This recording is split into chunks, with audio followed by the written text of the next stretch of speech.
হলো সেহরি খাওয়া।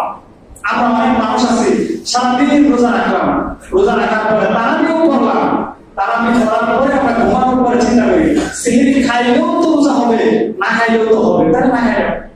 কিন্তু রাসূল সাল্লাল্লাহু আলাইহি ওয়াসাল্লাম বলেন না, শুধু রোজা হওয়ার উদ্দেশ্য নয়, বরং রোজা হবে সেটা বরকতের সাথে হওয়া যায়। এজন্য রাসূল সাল্লাল্লাহু আলাইহি ওয়াসাল্লাম বলেছেন, বুখারী শরীফের 1923 নম্বর হাদিস, তিনি বলেছেন তাসাহাবু ফাইন্না ফিস সাহুরি বারাকা, তোমরা সেহরি খাও, কারণ সেহরির মধ্যে বরকত নিহিত আছে। সুবহানাল্লাহ। তাহলে সেহরি কি করতে হবে? খাইতে হবে।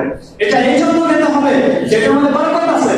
অন্য জায়গার মধ্যে আসে আবু যর রাদিয়াল্লাহু তাআলা কে বলছেন, তিনি বলছেন যে আবু যর, এই যে সেহরির খাবারটা আছে না, সেটা পবিত্র খাবার। কি খাবার?